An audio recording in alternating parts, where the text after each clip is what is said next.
Give it up for the very funny Pete Ostella, everybody. Come on.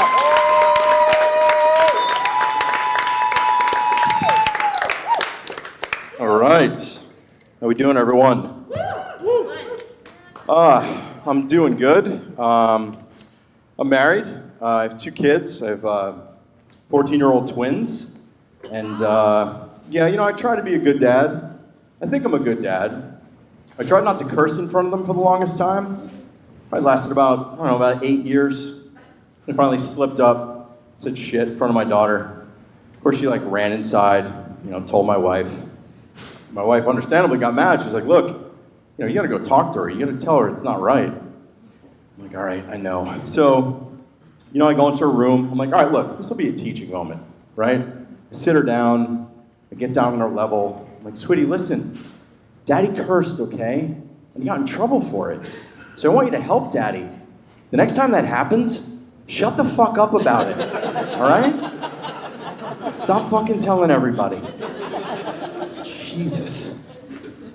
Yeah, the 14, so it's a scary time in my house. It's gonna get ugly soon. My kids are like, Daddy, what do you do for our 15th birthday? I'm like, I don't know, honey, maybe get my own apartment? I'm like, I don't think I'm gonna stick around for that.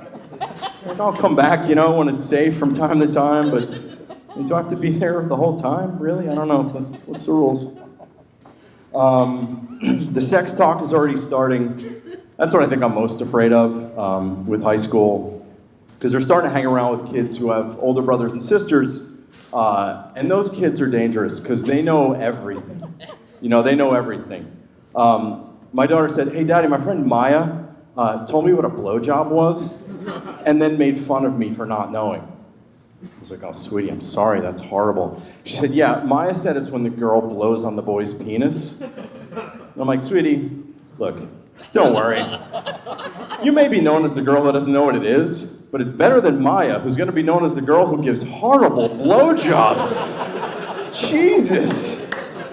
That is a terrible source. Don't listen to Maya. It's not proper technique. They're always on their phones, which is, it's typical for that age. I don't love how much they're on their phones. I do like that they're not on my phone anymore, since they got their own. They used to be on my phone all the time, and they'd take it, they'd play games, they'd go on Instagram, they love Instagram, they'd search for their friends, and when they find them, they'd follow them, which is great, except they were doing it all from my account. So for a while there, I was following 10 7th grade girls. You know what I mean? That's not okay. One time my daughter Sophie not only liked the girl's picture, but commented on it. So now there's a record a year ago of me having a back and forth conversation with a 13-year-old about her new bathing suit. It's not okay. Imagine that girl getting ready for school in the morning, having a fight with her mom. Young lady, you are not wearing that outfit. What do you mean? Everybody loves this outfit. Kate, Julia, Sophie's dad likes it. It's no good. They're teaching me about language a little bit. I'm learning kind of their lingo. A boy in my daughter's class asked her to be asked her to be his girlfriend, rather. And she was so excited, she ran up to me and she said, Daddy, that boy in my class asked me to be GF with him. And I was like, what, gluten-free? What is that? That doesn't make any sense to me. Why does this little pervert care if you eat bagels? Stay away from that kid. They're very outgoing. They're almost too outgoing, if you ask me. They talk to every adult, and they pet any dog. Seriously, if you want to kidnap my kids, you don't need Van or a duct tape, or just bring a dog. I swear, they will follow you wherever you want to go. I'm not all that concerned, though. I'm pretty sure after about 15 minutes, the pedophile will be like, look, girls, you're coming out a little strong. This is usually more of a challenge for me. Where can I drop you off? Yeah, they like dogs. They want a dog now, and they're really looking forward to getting a dog.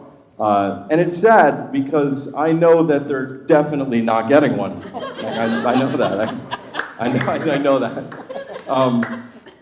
Because I don't know, it's a busy time in our lives. Like, I don't think it's not the right moment for it. Like, we're too busy. I mean, my wife and I talk about it all the time. We're like, wow, next year, high school, it's going to get hectic. How do we balance, our job and their homework and, their activities? And at no point did anybody say, hey, you know what we could do? Why don't we throw a baby animal in the mix? Like, maybe that would clear things up a little bit. It's a bad idea.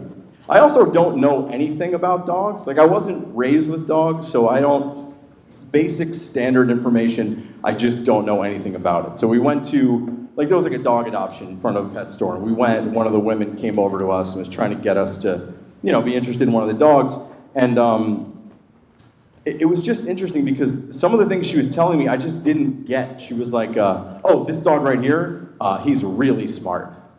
And I was like, oh, that's interesting. Like, what do you mean? She's like, well, this breed is smart and understands things. I'm like, can you give me a point of context? Like, he knows where his bed is at night, or he's gonna help me assemble a dresser from IKEA. Like, what are we talking about here? I don't understand what you're talking about. Then I asked what I thought was a very simple question. So, how big do you think this dog will get? She goes, oh, about 40, 45 pounds. Like, can you just go like this? I don't know what 45 pounds means. Do you have kids? No. Okay, what does a third grader weigh? Exactly, that's the point. I don't know, I have no idea what a dog weighs. Why would it makes no sense. So I don't know, it's not looking good for them getting a dog. They do hold out hope though. I see them every once in a while. They'll be on dog adoption websites. Looking through, and it's sweet because, sometimes it's from a kill shelter. So I'm proud. I'm all right, well, they're looking to save a dog's life. That's nice. But then I overhear them talking about it, and they're judging whether or not to adopt it based on, the dog's picture. And I'm holy, that is so cruel. I'm they're scrolling through like a girl on Tinder. No, I don't like him. I don't like his face. And I'm guys, look, you're saving a life. You can't judge saving a life based on looks. I'm firemen don't do that. You don't have a fireman, rush into a burning building and kick down a door and call out into a smoky room, all right, who needs help? Me, sir. Oh, I don't know. What do you think, Chief? Yeah, no, I don't like his ears. Sorry, go back into the smoke-filled room. All right, who's next? I don't know. No good. Anyway, hey, thanks. Chill out, relax. It's still going on. My wife over there riling people up. Jesus. Yeah, I don't know. So I live in the suburbs. I don't live in the city. Most of the restaurants out there are BYOB.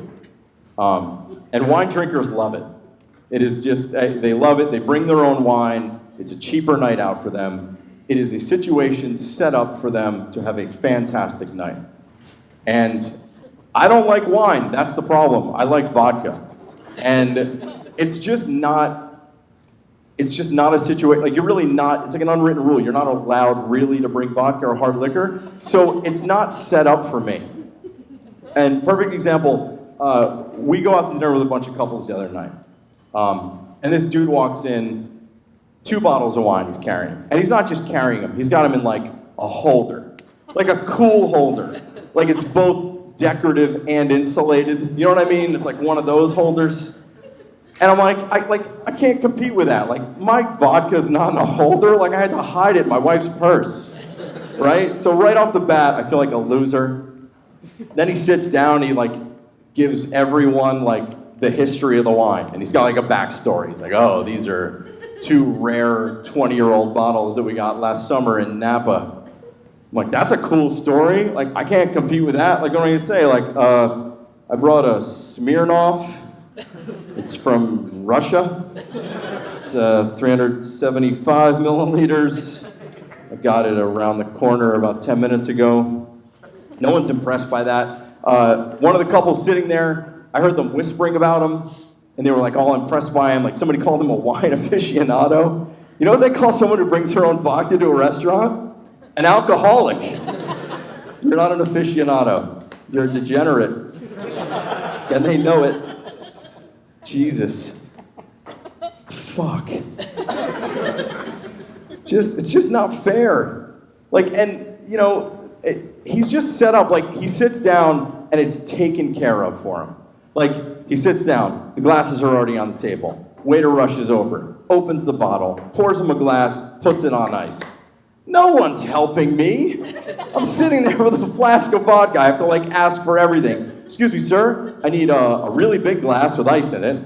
Then I need a short, empty glass for my drink. And then, can I have seltzer water, 2 limes, a small knife, and a cutting board? I'm like setting up a wet bar at my seat, and they never have the right shit. So then I have to like order a Sprite. So now I'm like throwing a drink together like a sophomore in the back of a bus at a ski trip. You know what I mean? It's fucking terrible. I don't know. Fucking guy, ski trip. I threw that in at the last minute. I appreciate that. The crazy thing is, like, and then the guy, he just looks so cool ordering dinner. He's like swirling his wine. He's like, oh, I will have the petite filet, medium. And everyone's just looking at him like, wow. Then it gets to me. I'm like mixing a drink at the same time. I'm like, my wife and I are gonna be going splitsies on the salmon. Hey, sweetie, do you want a baked potato? Do you want fries? It's fucking embarrassing. How much time do I have? Am I still good? Yeah? All right. So I'm married, I have 2 kids. I also have an average-sized penis. I do, look, it was a bad idea, but I Googled average penis size, and it was just kind of accurate, all right? And look, it's fine, all right? I was happy it wasn't smaller, and I was okay, you know, look, I was just happy it wasn't small, all right? It's considered average, I'll take it, okay?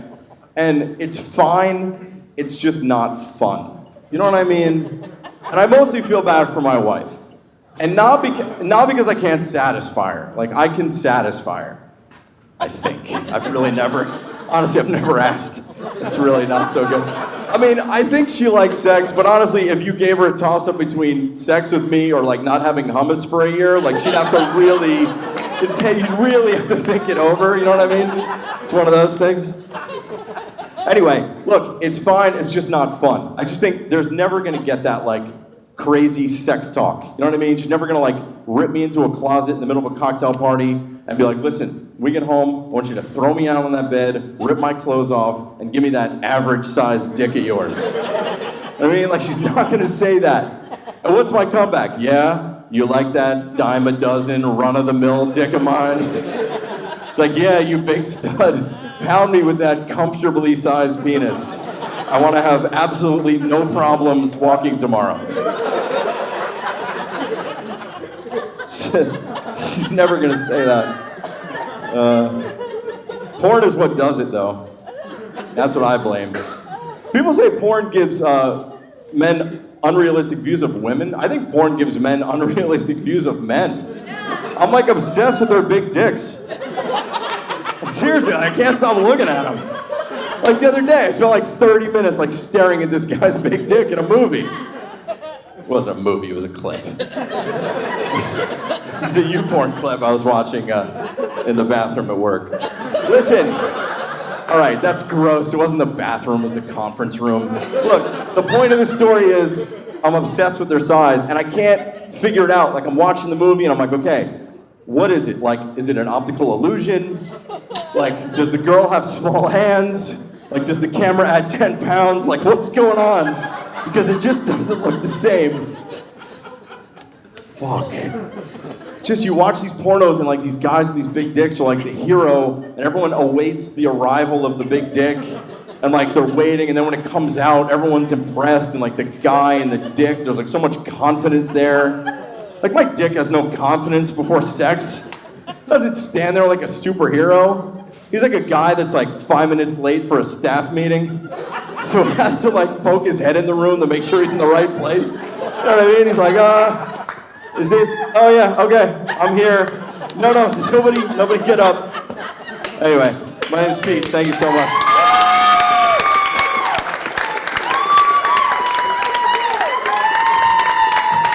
Pete Ostella, everybody, give it up for him. Come on, give him some love. Give him some love.